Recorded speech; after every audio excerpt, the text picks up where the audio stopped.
So I'm Mara Yale. I host this pediatric stroke and brain injury education series. And today we're excited to have the topic of preparing to drive. So as I said, today we're talking about preparing to drive after stroke or brain injury. And I'm just going to give you an intro to this education series before we go into our speakers for today. So, as you know, when there's a stroke early in life, it affects the whole lifespan. And while we may start at a hospital or medical institution for diagnosis and therapies in the early months and years, often a lot of life happens outside of those settings. And this is a prime example of that. Just as a reminder, this is educational. If you have specific questions, please seek professional help from your medical team. And just to highlight our pediatric stroke and brain injury education program, we've been building this for more than 6 years. We have over 50 sessions. They're on very specific topics like driving or adaptive sports or feeding. Our top videos on YouTube have more than a couple thousand views, and we reach an international audience, and we have speakers from many different organizations. And we're now going to conferences and collaborating on research in these areas with colleagues. And I'll post the links to so you can find any of our past sessions that interest you. Just to show you what's coming up soon or what we've covered recently, this is the set of talks this year. We have one more webinar next month, and then our fourth annual Play to Thrive Festival will be in Boston on May 10th, again outside Spalding Rehab Hospital. So if you're local to the greater Boston area, we hope you'll join us. And I'm going to stop share now. And I'm super happy and honored to be able to introduce um, Leah Glaser, who's going to give the lived experience perspective on preparing to and learning to drive as a young adult. Turn right, then turn left. Hi, Mara. Thanks, Mara. Hi, everyone. My name is Leah Glaser. I am currently a senior at Fordham University. So I finish up this May with a degree in economics and marketing. I also have right-sided cerebral palsy. So I drive using adaptive devices that I'll talk about, and Amy will also talk about soon. I also play soccer and I'm pretty mobile. I play on the U.S. Women's Cerebral Palsy national team and have participated in both the 2022 and the 2024 IFCPF World Cup. But those are that's a little bit about me. I started off driving about 2.5 years ago. I'm 23 now. And so when I started off driving at 20-ish, I had just finished boarding school and COVID had hit, so I was delayed in my starting. And I also had to go through adaptive training. So I knew that both my parents and I knew that this was going to be a little bit of a different approach compared to my siblings who don't have cerebral palsy. And so we met with my doctor, got a prescription, and then went to a rehabilitation outpatient center. And it was there that I got a evaluation where they decided that I needed a left-footed accelerator and a knob on the steering wheel. And so what that means is that I drive with my left foot, so the gas is on the left side versus the right side of the brake, and I use a knob, so I drive with just my left hand. And over time, I've definitely adapted to that. So I now use the knob is there for if I need it, but I've adapted to be able to use the steering wheel with both hands. And obviously the gas doesn't change how I function. So that's my life. I went through a series of training sessions and like driver's ed with the rehab center, and then we got my family car adapted for myself to use it, and then also for another family member to use it that the left-footed accelerator comes in and out, so we have one car for three people because I'm in college and I don't need my own personal car right now. So it's helpful for us because it's multiple people and it's multiple situations.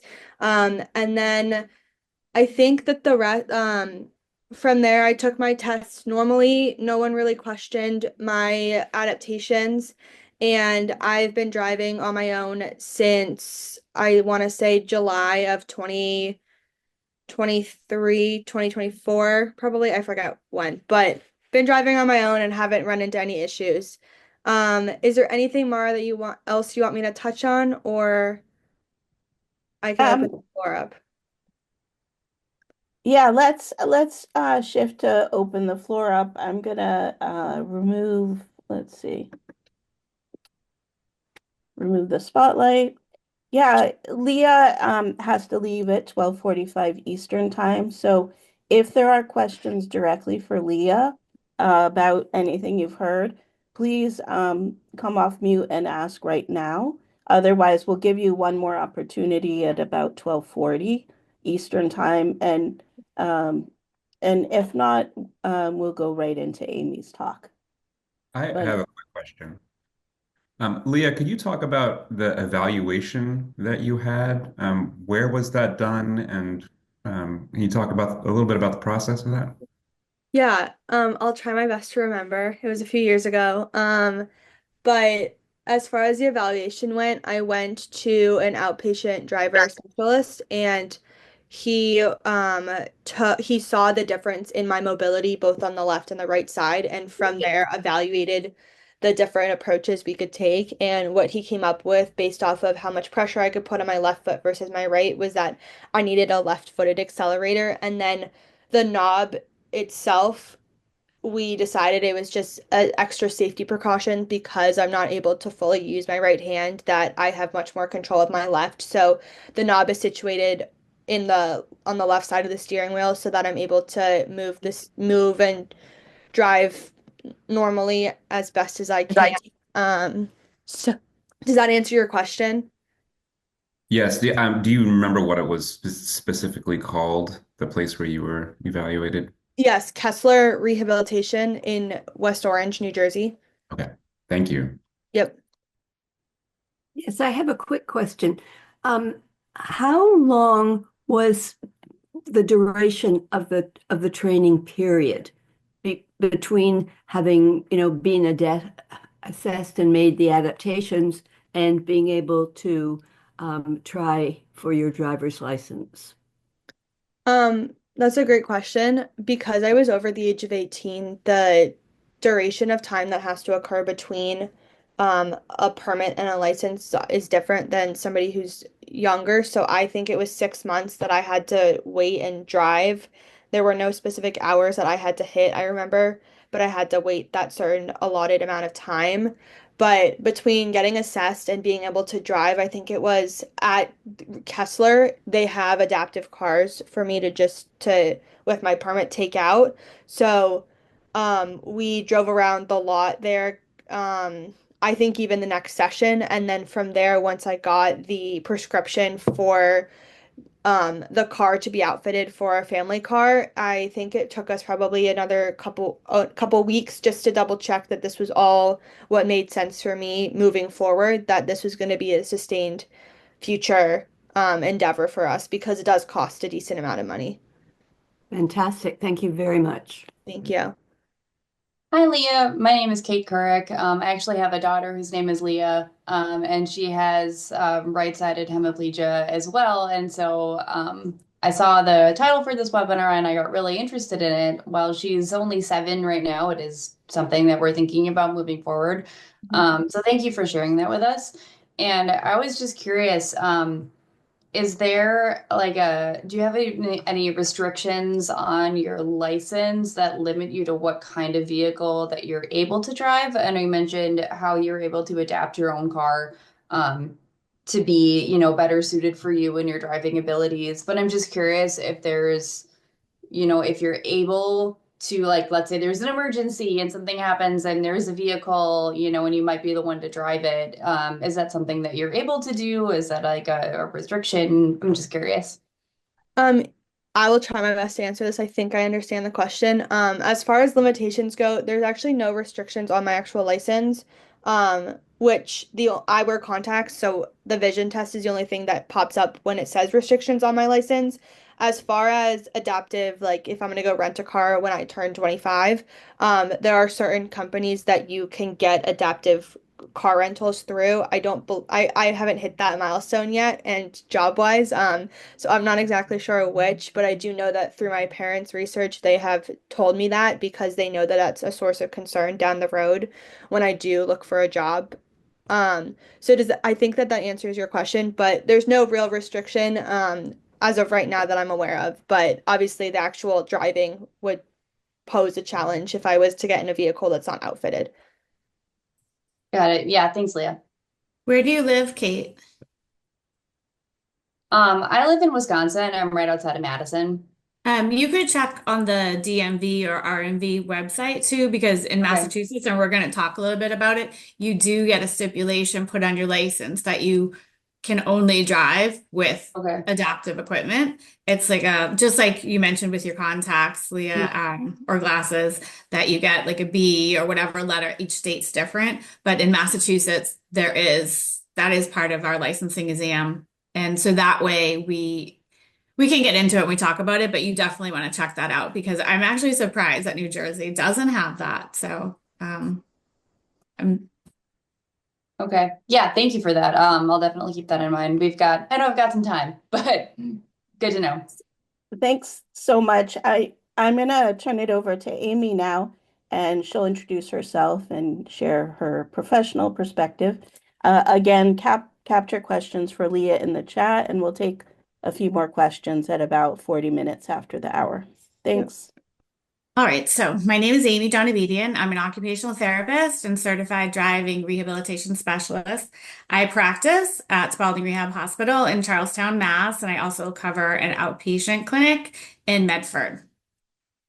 And I'm excited that you all have asked me to join today to be part of your education series. I'm happy to share what we do here in our program, and hopefully wherever you are located, it'll give you some insight into what programs there are available there, what questions to ask, and how to prepare. We're going to talk about our specific program in Massachusetts in general, but again, it can be modified and you can use this information to help you. So today we'll cover some of the Massachusetts standards, our driving program, the process for adaptive equipment, and look at some driver readiness tasks and maybe cover some resources, and hopefully we'll have time for some questions as well. In Massachusetts, we have standards of medical standards, and one of them being vision. This is a pretty important one. You need to have at least 120 degrees of horizontal peripheral vision. Your standards for driving for nighttime, 20/40 distance vision, daytime driving, 20/50 to 20/70. So if you don't meet those qualifications, you automatically cannot proceed any further. We also have standards for consciousness and seizure, cardiovascular and respiratory standards, as well as cognition. The vision one seems to be the most imperative one for this population. If you lived in New Hampshire, they do not have any visual standards, so each state is very different. So when is a driving evaluation appropriate? It does help us in determining if a medical condition impacts the driving ability. It helps us determine if and when the condition has resolved or if adaptive equipment is appropriate. And what recommendations we can make for our patients. And the doctor gets the ultimate sign-off for patients, so it also gives them some insight into, the determination for that decision. Sorry, my slide's not moving forward. Sorry. Okay, so our driving program here at Spalding is completed as an outpatient or if you're an inpatient spinal cord patient. You need a doctor's order to initiate this process, and that's pretty standard for any comprehensive driving program. It just is best practice standard. Our program is comprehensive, so it has two parts. We do a pre-driving assessment and an on-the-road assessment. Most driving programs, wherever you go around the world, will be private pay. We do have vocational assistance through Mass Abilities if you qualify, and also workman's comp if it is a work-related injury. Our pre-drive assessment is 2 hours. And here are the things that we cover within those 2 hours. A patient interview, which I think is probably one of the most important pieces. It really helps you figure out what the patient's goals are. And for this population, the parents are usually sitting in as well. But who's talking to me? Is it the parents or is it the patient? Are they engaged? Are they making eye contact? Do they actually want to drive? What are their goals? What types of chores are they doing around the house? What kind of responsibilities? Are they mature? So those are the types of things that I'm looking for in a patient interview. We're also looking at visual perception skills, physical abilities such as range of motion, strength, coordination. If we are, looking at someone who it's clear they're not going to drive with their right side, then we don't even really assess it if it's non-functional. If it's borderline and they're hopeful, then we are going to start with the right side, see what it's able to do, and then maybe we're also going to compare to the left in a brake reaction simulation so that they can kind of see, oh, you know what? My left side does feel better. And then it also gives some insight for further decision makings regarding adaptive equipment. And then it also is very reassuring to the parent as well. We're going to do a brake reaction test, and we're going to look at visual processing speed, which is basically their ability to see what's in front of them and know what's happening around them. And very basic understanding of the rules of the road if it's someone who's never driven before. But if they're paying attention in the car, then they will be able to do fine on that section as well. So that covers our clinical. And some of the recommendations that can come after the clinical assessment might be, if they already have their permit, that we're going to move on to the on-road assessment. So we're actually going to put them in the car with or without adaptive equipment and see how they do. We may have picked up on some visual changes that we're questioning, and we want to have the eye doctor fill out that visual form to ensure that they meet all the standards for the registry. We may feel that they're not quite ready and ask them to either do some therapy or maybe do a home program, or just maybe it's a time period where they're going to continue to work on maturity and other goals until they're ready to come back for an on-road. Or we may even want to repeat that pre-drive assessment if they have a lot of challenges. There could be the situation where we're saying that they're not going to be a driver. This usually has to, for the particular patients that have comprehensive deficits in vision, cognition, physical abilities. So they're just globally challenged. Usually not what we like to do, but then there would be not necessarily a discussion of alternate means of transportation, but more empowerment for how you will be able to access the community and other methods, whether it be public transportation, ride sharing, thinking about life goals so that you can set yourself up for success and independence.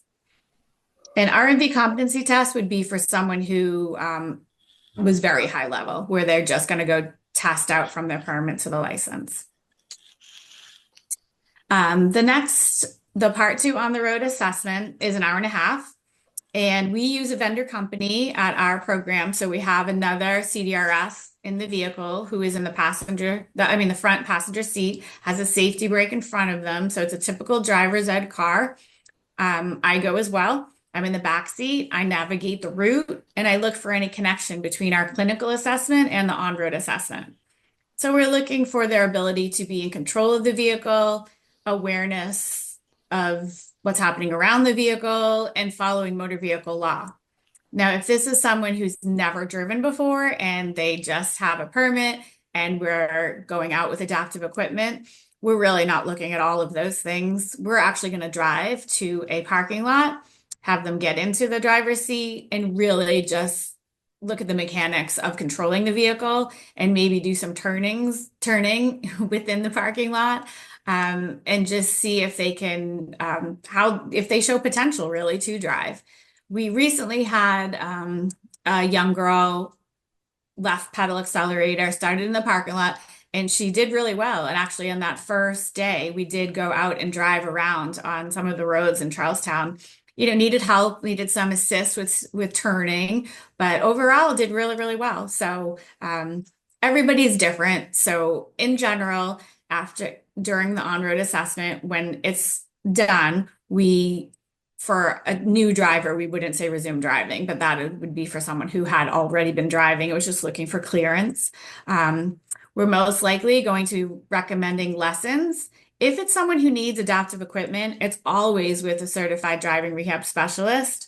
If it's someone who, a typical teen who we think could just work with a driving school, that they just need the driver's education piece, rules of the road, those kinds of things, then we would recommend that, which is significantly cheaper.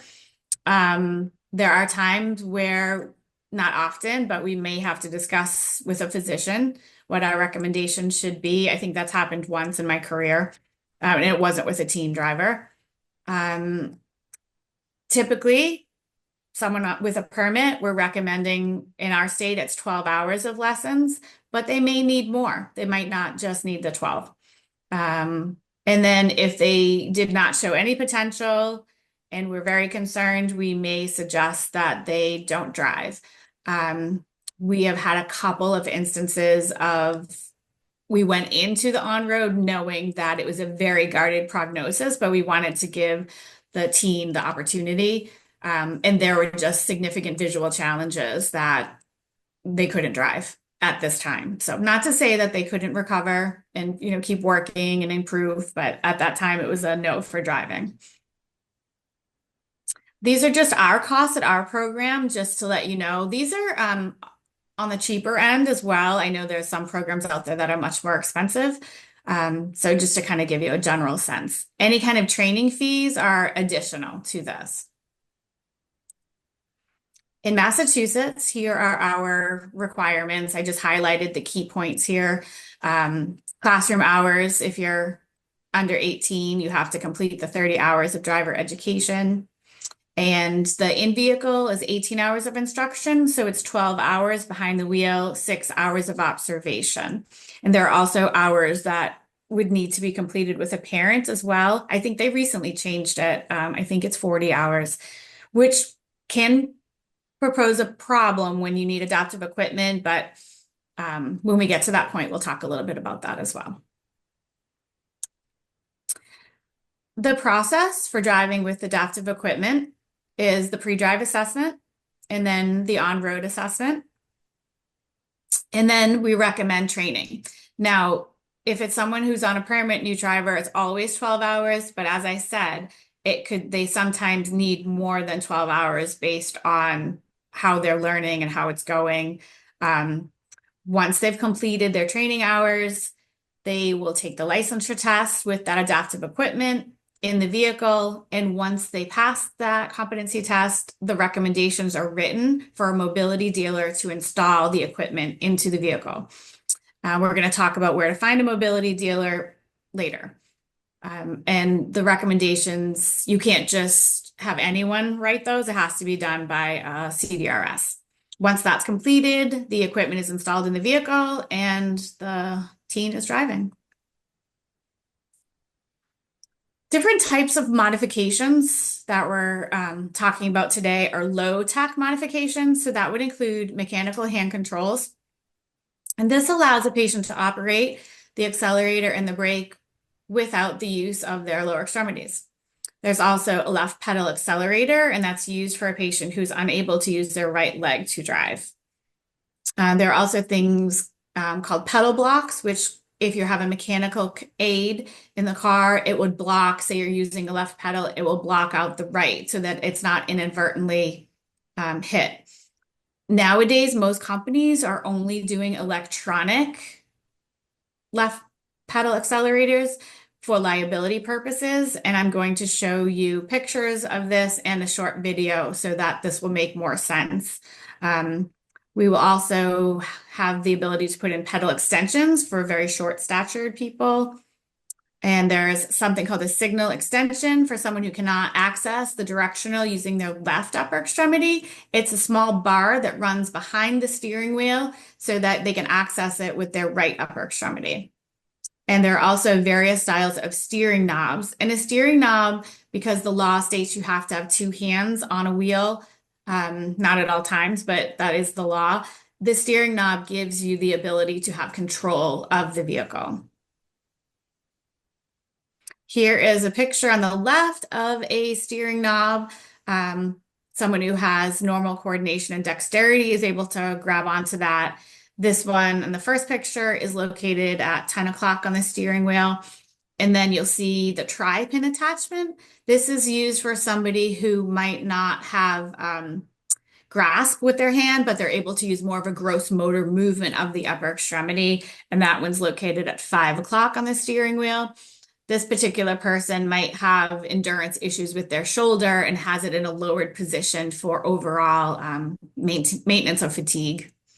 And these are all parts of the assessment when a CDRS is assessing the patient to decide. And then once you're in the vehicle, it isn't etched in stone the first couple of times you're driving. If you're driving and that pin is located at 2 o'clock and the person starts complaining of pain in their shoulder, you're fine to move it to the 5 o'clock position to see if they like that one better. So it's a lot of trial and error throughout the process too, before the final recommendations and installations are made into your vehicle. This is a picture of a left pedal accelerator. You'll see that the right pedal is still there. It always will be. And then there's the brake, and then there's the left pedal. This is an electronic setup so that a person has to activate the left pedal to work. So they're making the conscious decision, okay, I'm driving with my left lower extremity. And then if it's not activated, then the original equipment works, the right pedal. And this is great for liability purposes. This is great for shared vehicles. This is great even if you're the only person driving the car, but you still need to drop it off for service or at a valet, or if there's an emergency and someone else needs to drive your car. I'm going to show a video in a bit for how this works. And these are pictures of hand controls. The one on the left is a Vigel floor-mounted hand control. You push it forward for brake and you pull it back to accelerate. This one is very popular with the young patients because it doesn't look like adaptive equipment. It looks kind of cool. And most people really like this. And also the rods run along the floor paneling, so you don't see them. Whereas if you look at the picture on the right, you'll see that the rods run underneath the steering column. If you have long legs, you're going to bump into them. It also doesn't look as nice. This is a very old picture. You'd be surprised that you can't find a great updated picture of that equipment. I don't think a lot of people are using it anymore. I think more people are using the floor-mounted style. So I'm going to stop sharing just to show a quick video. So this is a video of activating the left pedal accelerator. All right, so my seatbelt is on. I'm in right now. I'm going to start the car. Stepping on the brake with my left foot. Car started up. But you see in the dashboard, there's a blue flashing light. See that light flashing? Yep. I have 30 seconds to press it. And now the left foot accelerator is activated and the right foot accelerator is deactivated. Great.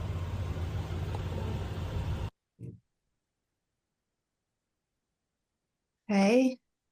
And now I'm going to show you a video of the same gentleman driving with the left pedal accelerator and a knob. Ready to come over right across from the Medford Police Station. Cars coming out of Medford Square. And away we go. Where do you want to go? You want to go around the block? Okay, yeah. Yeah. Not this one, but Yeah, Thomas. Up to Pinky's.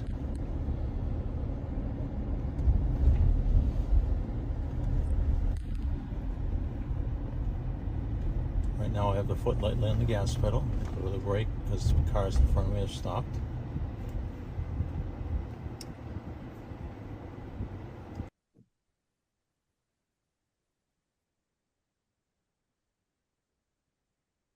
Any questions so far about that? I know it was a lot of information. So, how do we get our drivers ready? This is a checklist that I can tell you how you can access it yourself. It didn't format correctly. It's more of a checklist with columns. But these are tasks that you can kind of check in. You can complete it as well as the patient can complete it too, and check off some of these tasks. Are they doing it themselves? Do they need help? Are they unable? Can tell us whether or not someone's ready to kind of get behind the wheel.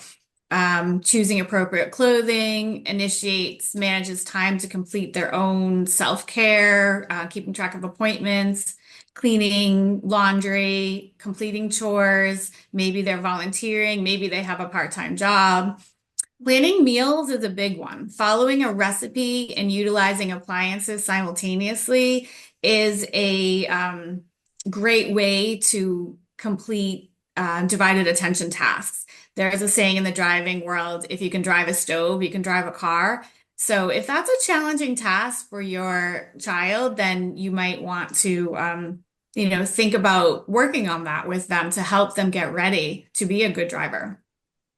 Are they able to operate the stove and the oven and know about basic safety in the event of a fire, things like that?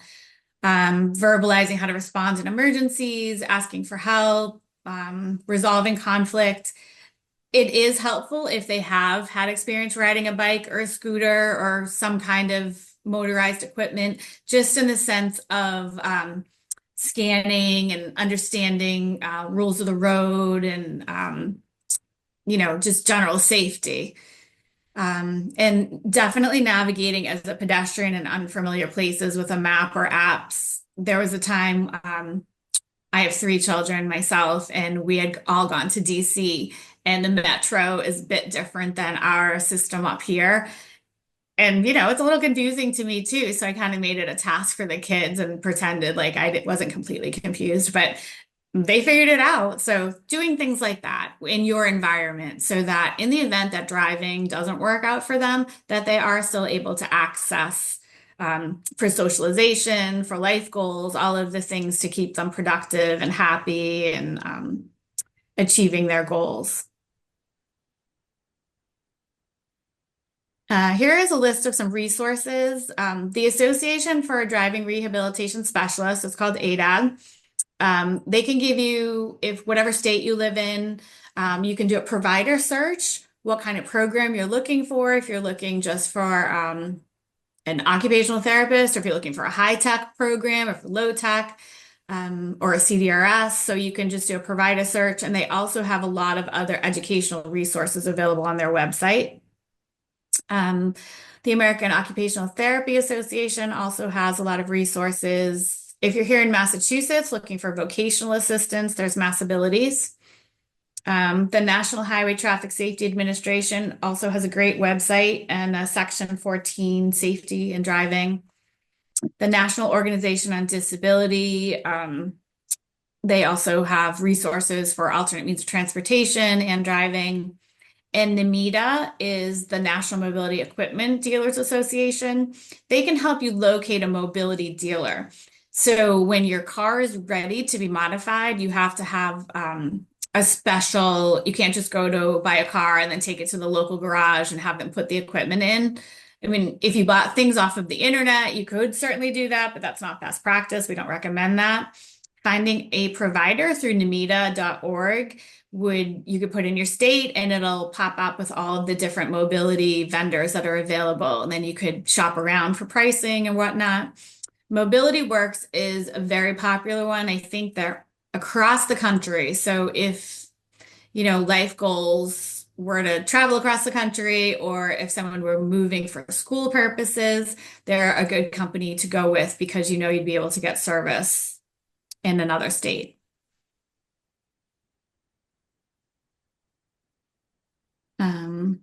And that is it. And I would be happy to take any questions.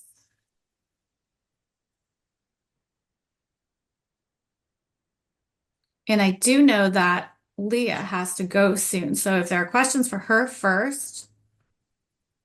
I saw one that I was going to answer here instead of in the chat about racing games and arcade and driving go-karts. Personally wasn't into that, wasn't my world. But I also do know that like the summer prior to getting it, I can give this example and I'll make it short. I worked where we had to go and drive golf carts around. I personally had just adapted to just move my whole entire body. Now that's the opposite of what my adaptations are in my car. I'm not to say to recommend or not recommend. It just is drastically different than if you have right-sided hemi, and so you're not using the same things. I would still like go if your child's 9, recommend going to have fun and doing that stuff. I probably wouldn't use it as a vessel to train for driving.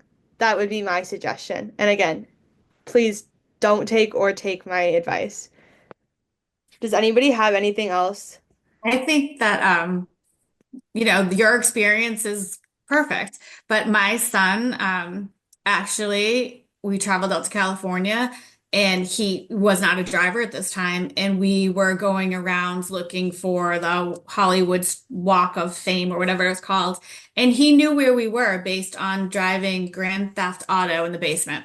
So he was able to navigate. So it's not going to teach you how to drive, but there are, and my son even told me, Mom, there's research that says that these video games help. So, I think as a parent, you have to make the best decision for your kids. And if that's something that interests them, holds them there, there's value in it. So I think everyone just makes a good decision based on their own child, their own, circumstances within their life and your parenting and things like that. Bobby, are you able to come off mute and ask your question? Hi, I'm sorry. Can you hear me? Yeah. Yep. Okay.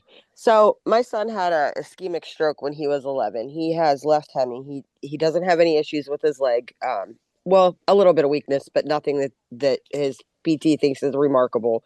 The only real issue is his left arm. We've been looking since before he turned 16 to find like an adaptive driving program, something. His therapists don't know. We've been to children's OT, we've been to adult OT, and everybody plays like nobody knows where to send us, and we're lost. We don't know where to go. Where are We you don't know located? Pennsylvania. Oh, so some of those resources that I posted, and I think Mara shared in the chat as well, you could do on ADAD, you could do a provider search. Actually, depending on where you are in Pennsylvania, I know a fantastic person, Susie Chatinsky, who owns We're near Pittsburgh. I don't know exactly where she is, but Okay. but yeah, look up adaptive mobility. Susie Chatins. Oh gosh, I can't say her last name. Chatinsky. Um, and if you're near her, I mean, she travels. She's a car, so she would probably go to you too. So, but you can definitely go to ADAD and do a provider search. And a lot of people pass the buck with driving because they don't want to take it on. They don't want to make any determinations. They don't feel qualified to make decisions. So it really is something you have to advocate for your child yourself. Absolutely. What was that website again? ADAD? Like, can you I give me the put I letters? put the direct link in the chat. I found it already. Thank you. Yeah, good luck. Thank you. I see Jordan has Yeah, Jordan, do you want to ask Leah two. directly? I think one of them I can answer, and then the other one. Oh yeah, thanks so much. I've heard so much about you, Leah, through the CP soccer, Oh, everything. thank Celebrity you. sighting. Thank Um, you. yeah, so I was wondering, my son already in as a fourth grader has to, think in advance a lot of things like, okay, it's going to take me a lot longer to like put on my snow stuff. It might be frustrating. Oh, I need to like not try not to multitask and like pay attention, like things like that. Or like it's going to be cold, I'm going to have more like, not to say that he does that perfectly, like I don't do it perfectly at 43. Are there like things for you driving wise where you're like, oh, this condition, this time of day, whatever, or it's like no, you know? I would just say that based off of my personal adaptations that like you just said, the cold and everything, I just have to be mindful too of like I'm probably not gonna ever drive with flip-flops on because it's probably harder for me than with sneakers. And as through soccer, I probably wear sneakers more than I ever do 10 years ago because I was against them because I wanted to wear like the fun sparkly shoes. But I've now adapted to that. But I think that in terms of conditions, I just give myself extra time if I need to, because I'm still a new driver, so just giving myself extra time, and bundling if I have to, or we got a new car recently, so it has a lot more features. So taking advantage of like that we have heated seats in the car now, or in a heated steering wheel actually helps me because I'm not cold and my muscles don't tense up that way. Um, but in terms of conditions wise, not really, just those couple things I definitely take into account for sure. Thank you. Yeah. And I I can think also go ahead. Sorry, I can also put my email. I do have to run soon, but I can put my email in the chat for anybody. I know that there are a couple of you with younger kids, and I'm happy to share any more experiences besides driving or anything else related to that, and life in general. I know it's always helpful to talk to somebody. I didn't really have anybody to talk to.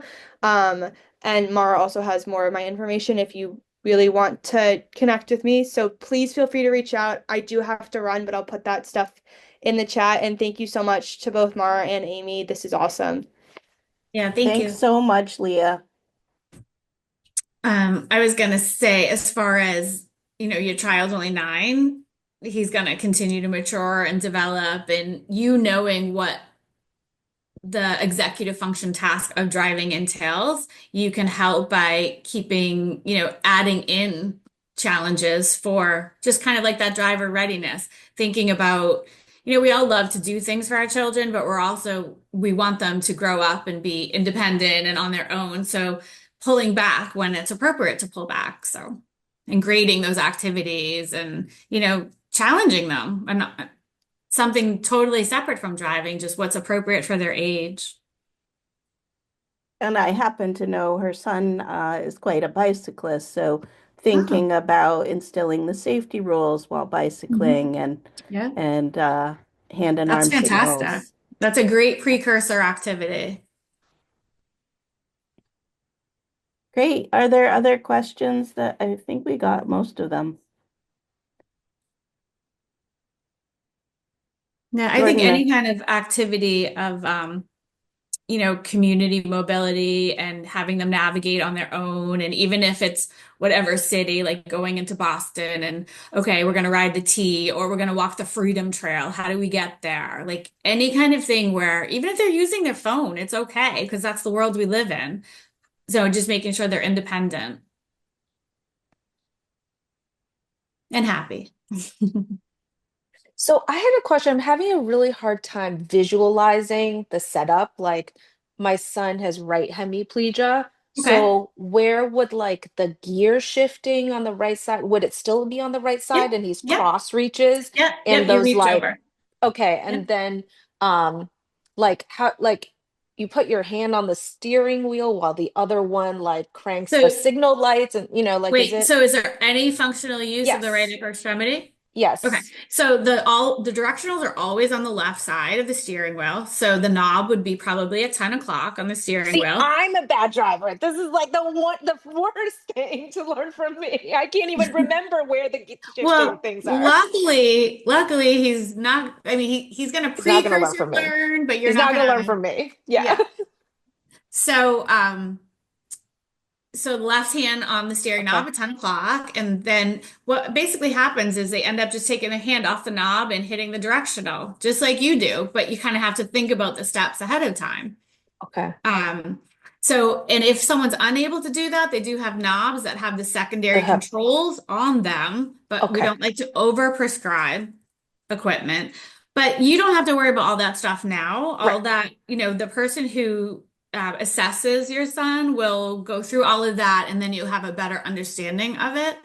Um, and oh, I was going to say one thing that you could do is talk about what you're seeing in the car so that he's becoming aware of what's happening on the road. And that's just another great precursor to driving. Talking about, okay, I'm approaching the stop sign. I'm going to Yeah. stop behind the line. We're going to Yeah. look left, right, left. Then we're going to proceed when it's safe. And then when Yeah. they slowly have gathered all those concepts, then you could say, okay, I want you to tell me what you're seeing now and tell me what I have to do. So that way you're making sure they're understanding what Oh yeah. He the already rules backseat are. drives me, and Yeah, he's like the perfect. chief safety Yeah, officer. I think it yeah, was really helpful for you to remind me, for any parenting, he has an older sister too, like the chores, the cooking, the stuff like that. That's like the real thing, right? Like the motor yeah, stuff is secondary to the safety and yeah, awareness. So thank yeah, you very much. He's not going to yeah. like that part of the webinar, but I'm definitely going to show it to Yeah. him. When I see pediatric patients and they're basically completely disengaged from me and they don't do anything within their home to advance themselves, or they just give their parents a hard time, it just really speaks volumes about whether or not they're ready to drive. And it's usually, I'll like back up the parent and just be like, well, no, not until you're doing these things are you gonna be, we're not putting you in the car until you're able to do these things. So I think that takes the pressure off the parent, and it empowers the child to really like, how badly do I want this? So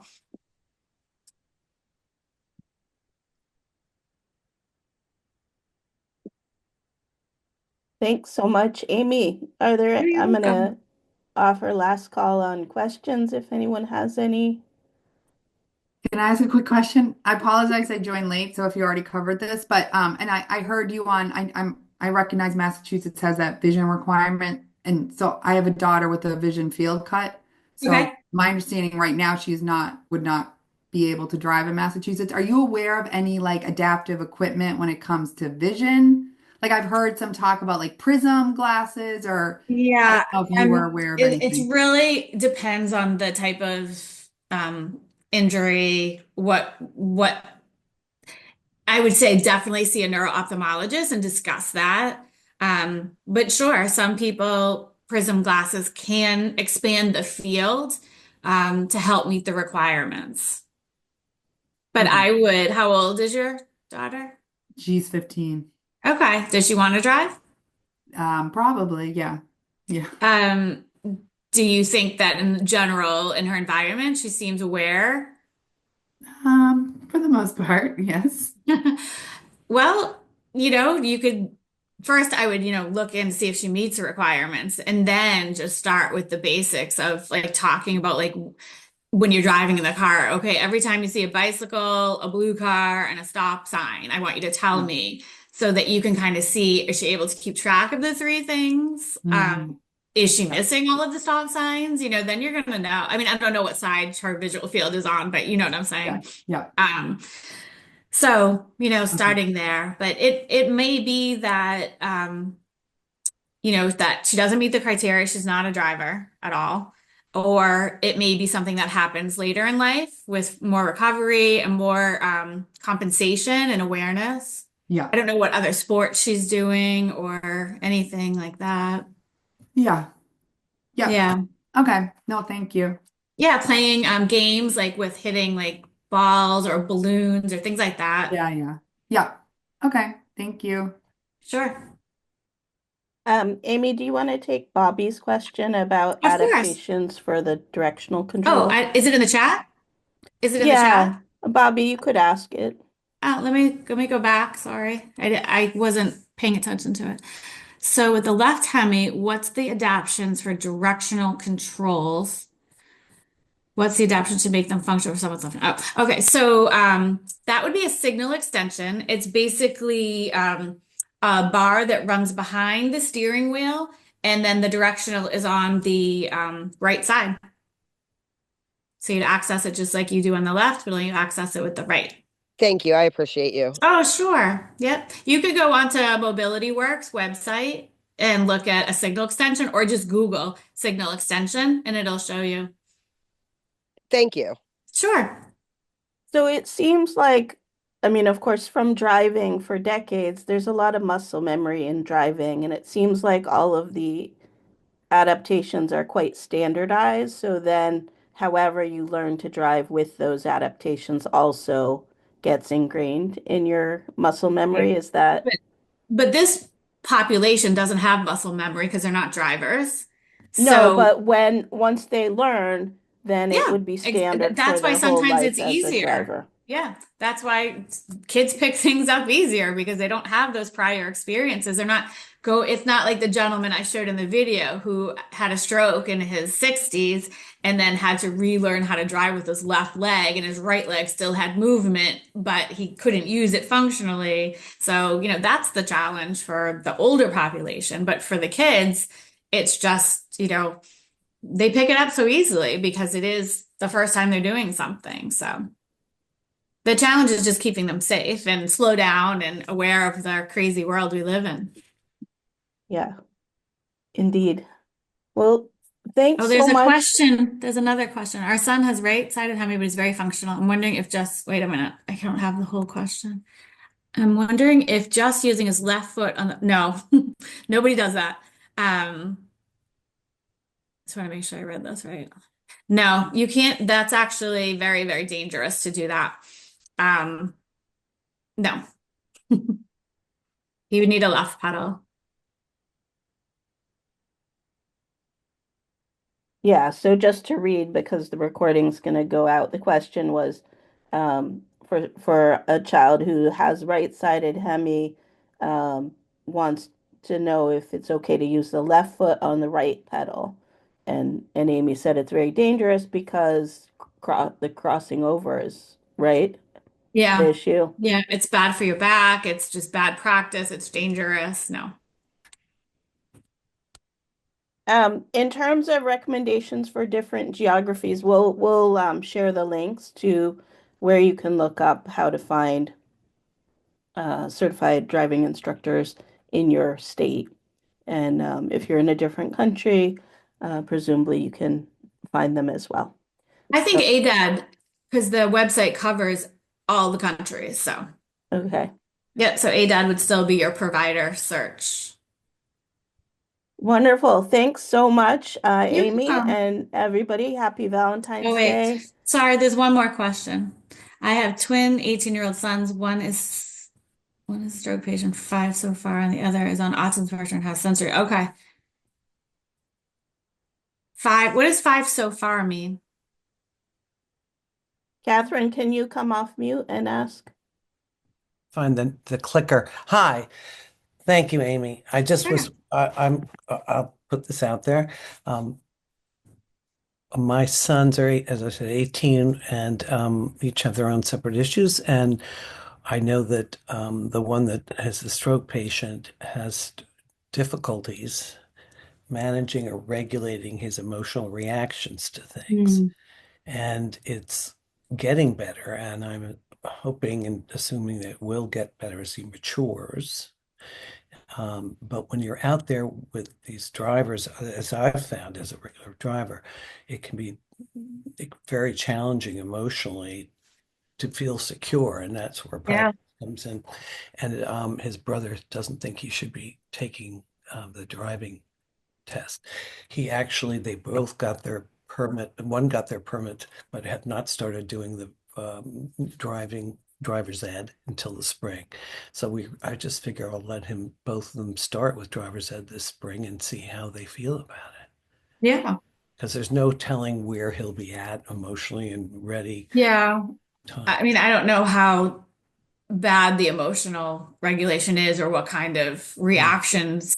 I mean, if it's, scary, then I would say maybe it's not a good idea. It's hard for me to say without meeting and having some kind of interaction, but did you have him or her assessed? Oh, you said sons, right?